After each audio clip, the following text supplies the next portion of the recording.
Welcome back to the Wholesome Fertility channel. I'm Michelle Orbitz, a fertility acupuncturist and the host of the Wholesome Fertility Podcast. Today, I'm going to be talking about a topic that oftentimes is not really the center of focus when it comes to fertility health, and that is blood flow and microcirculation. We'll explore why uterine and ovarian blood flow is so important for your fertility and how poor blood flow can impact chances of conception, and most importantly, natural ways like acupuncture, nutrition, and lifestyle to support healthy microcirculation and optimize your fertility. But before we get started, be sure to hit like and subscribe so that you can get notified for more future topics on boosting your fertility health.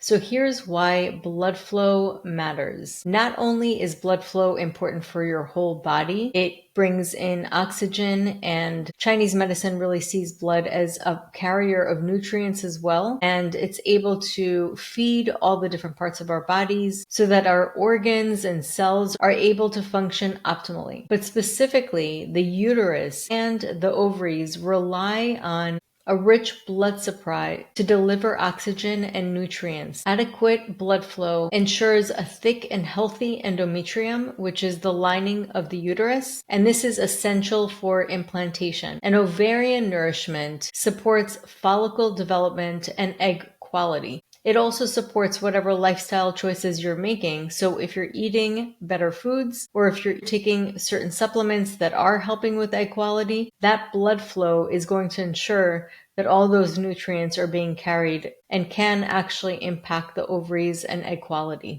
Ultrasound studies have shown that reduced artery blood flow is associated with lower implantation rates and pregnancy rates. Poor ovarian blood flow can compromise follicular and hormone secretion, ultimately affecting egg quality. So like I mentioned, in TCM, we see the blood as being extremely important, especially for women, because it supports their natural reproductive health. For women, they lose blood once a month, so it's even more important that they get more blood and they build blood through food and through nutrients and lifestyle choices. Not only is blood flow important, but difficulty in blood flow or blood deficiency can cause a lot of other problems. So blood deficiency is when you don't have enough blood and the body needs to build more. And this can be a result of many different factors. So in Chinese medicine, the spleen and the stomach, paired organs that support digestion, their main role is transforming and transporting nutrients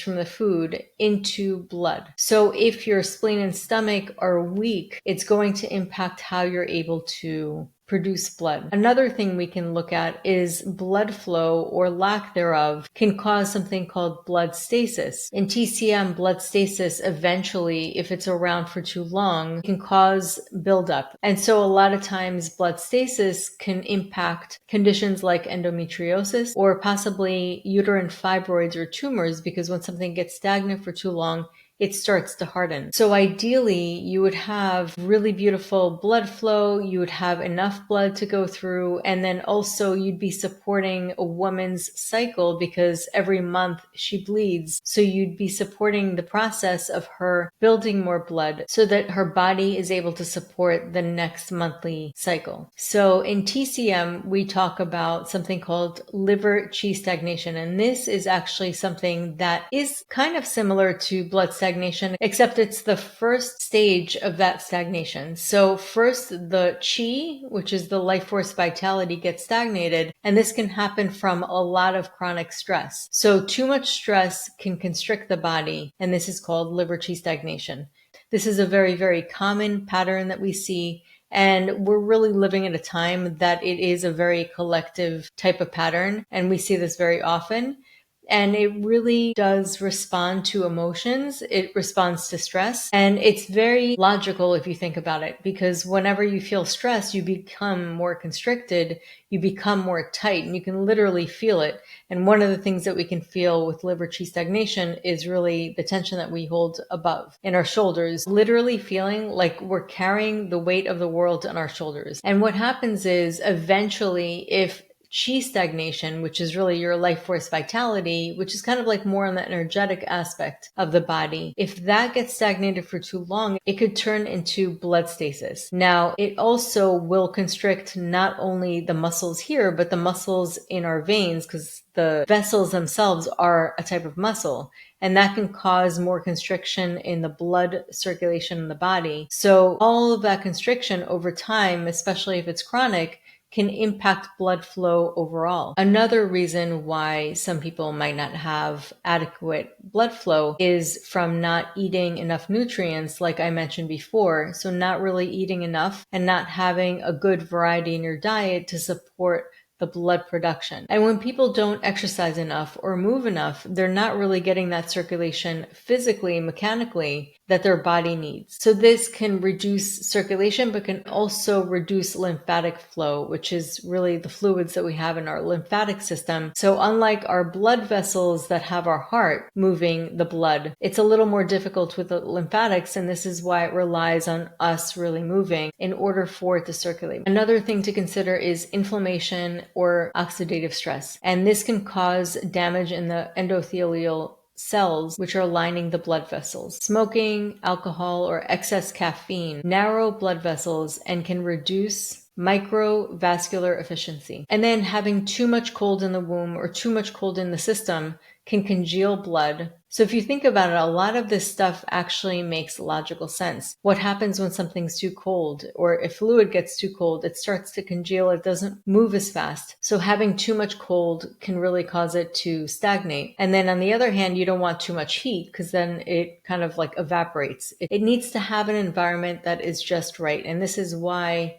we always go back to the yin and the yang balance, because that creates the ultimate harmony that the body likes and it thrives in. So of course, I'm very biased on this one thing that helps blood flow tremendously, and this is acupuncture. It's something that I do. I'm an acupuncturist, and actually many times IVF doctors will recommend for their patients to go see acupuncturists because they know that the blood flow is so important and that acupuncture really helps with this blood flow. Not only that, when they take the medications, that blood flow can help all those medications through the blood to the ovaries or the uterine lining, depending on if they're preparing for a retrieval or a transfer. Other things that we want to consider is also nitric oxide, because nitric oxide is a molecule that helps the blood vessels to relax. And that causes them to dilate and have more blood circulation moving through the body. It can actually also support heart health because we want more circulation going through the blood. So it has a lot of other health benefits. But one of the biggest ones is really getting that blood circulation and increased blood circulation to the uterus and the ovaries. And then also considering moving through a fight and flight state or a sympathetic state to a more rest and digest parasympathetic state. What happens then is the same thing. The blood vessels will constrict a lot more when you're in a survival or sympathetic state versus a rest and digest state or a parasympathetic state where your blood vessels are more opened and relaxed. And that supports more blood flow. One of the ways I can see that the acupuncture sessions work is many of my patients actually come in with a lot of pain when they have their periods. And one of the things that shows us that there is stagnation is pain. So when something is constricted or there's resistance, you know that something's not moving well, and usually that reflects as pain. So over time, when patients come in and get acupuncture regularly, one of the first things they'll mention is that their cycles feel more easy. They don't get as much brown blood, which also is a sign of stagnation and lack of blood flow. And they'll also notice that they don't feel as much pain. They also see that their chi moves easier because the liver, which is the organ that ensures free flow of chi, and that stagnates, like I mentioned before, when you have stress, that organ is actually a really important organ to support the body and prepare it for menstruation. And so one of the other things that they notice is that their PMS isn't as bad and they feel a little more at ease right before their period. So ultimately, all of those normal symptoms, or what we call normal, are actually more common than they are really normal. And when people get that chi flow and that energy flow, they start to feel better. and then they don't feel those symptoms as much. So as far as lifestyle goes, what I often suggest is yoga, not too much exercise because that can also impede blood flow by deficiency, but having a really regulated and balanced workout routine. So you could do things like yoga, qigong, you could do running or walking. You just don't want to do too much. And weights are fine as long as, again, it's not too much. So you want to have a balanced lifestyle, and really depending on your body type, if you have a lot of earth and your body is really strong, then you're able to handle a little bit more. But if you're really, really frail and a little more thin on the thin side, your body might need more nurturing and nutrients and more balanced and easy types of exercise so that you're not overly depleting your body. And so I mentioned how brown blood or pain can signify that there's some kind of stagnation in the uterus. You can also notice if you have scanty menstruation and less blood, then you'll see that you have less blood flow. And so another thing that you can do if you're not able to get acupuncture is you could do abdomen massage. And that can help a lot as well. Don't underestimate your hands. Just because they're here and they're free doesn't mean that they're not powerful. And massaging yourself is something that's been done in Ayurvedic practices for thousands of years because it has tremendous health benefits. So you can not only massage your whole body, but you might want to spend a little excess time on your abdomen. So going around clockwise around your belly button and supporting the area in your pelvis. And again, this is like very intuitive work. You know your body. Once you start to connect and massage yourself, your body will tell you where you need more flow. And you might feel a little bit more achy, or you might feel a little more stuck in certain areas. And you'll notice that as you're feeling it. So start to connect with your body and see where you feel you need a little bit more massage and TLC, and where you might be even feeling a little more stuck. And that can really, really help a lot. Another thing that can help is working on that mindset, working on lowering that stress, because you want to get yourself into more of a parasympathetic state and not always a sympathetic. And keep in mind, we always have the balance of the two, and the balance of the two is a normal thing. You just don't want too much on one side. You want to be able to bounce right back into a more rest and digest calm state. So you could do things like meditation, breath work, which really circulates a lot of energy through the body, and that self-massage. Something else that is really beneficial is doing castor oil packs. I have a lot of people asking me, when is the best time to do that? The best time to do castor oil packs, if you're trying to conceive actively, would be really only a little short window, which is right after your period and then up to the time that you're ovulating. And that's it. Because if you're actively trying to conceive, you don't want to move too much after the window of possible implantation so as to not disturb that process. However, if you feel that you really get a lot of PMS and you have a lot of liver type symptoms, which can manifest as fibroids, even endometriosis, you might want to take that castor oil pack and move it to right around the liver, which is under your right ribs and that area. So you're not really going in that pelvic area, you're just touching the liver. And that could be another thing that you can do after ovulation that can support that while not moving too much in that pelvic region. And then as far as nitric oxide goes, you could eat foods that can increase nitric oxide. And one of the best foods for that are beets. And it's really amazing how nature will show you the color of blood through beets, which is amazing to me because it really gives us little clues as to what that food can help. So beetroot powder, if you want something a little bit more strong, or just really eating beets. And believe it or not, pomegranate juice is also very rich in nitric oxide. Again, the blood color.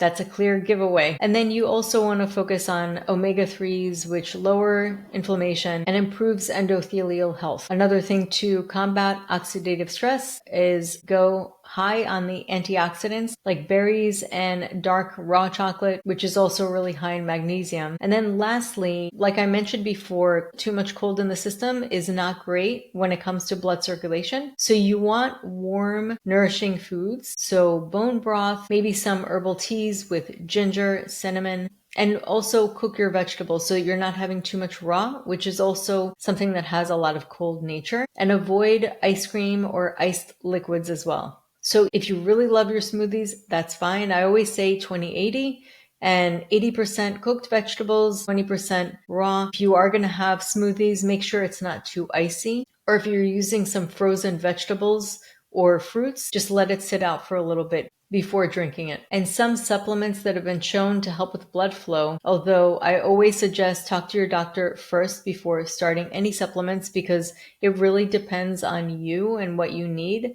And it's really important to speak to a qualified doctor and practitioner. But what's been shown to help is L-arginine, which is a precursor to nitric oxide, and CoQ10, which supports mitochondrial and vascular health. So when it comes to just focusing on the uterine lining, you could definitely take L-arginine, but there's been mixed results on how that impacts egg quality. So when I personally suggest, I usually say do L-arginine only if you're focusing on the lining. For example, when you're preparing for a uterine transfer with IVF. But that's my personal thoughts, and I would definitely talk to your doctor because your case might be really unique and different, and the best person to talk to is the person that you're working with. And of course, like I mentioned before, beetroot juice and powder is something that you can use as a supplement to naturally boost nitric oxide. So as you can see, the flow of the areas in the uterus and the flow in the body really makes a difference when it comes to reproductive health. We look at sometimes reproductive health as just its own thing, but it's really not. It's part of this big, beautiful whole that is your body. And that whole impacts all of the different parts. So that flow, not only through chi flow, but also through blood flow, really matters when it comes to your body and when it comes to your reproductive health. So if you are on the fertility journey, I've created a lot of different resources that I do share, and you could check it out and see which one would be best for you depending on your journey. And this is why I've created the Wholesome Fertility Journey. And you can find a link down below. And when you click on the link, you'll find a quiz that can help you figure out where you are on your journey and what it is that you need, because I created it to be customized for you and meet you where you are at, depending on where you are on your journey. So I definitely encourage you check it out. So thank you so much for tuning in today, and I hope you have a beautiful day.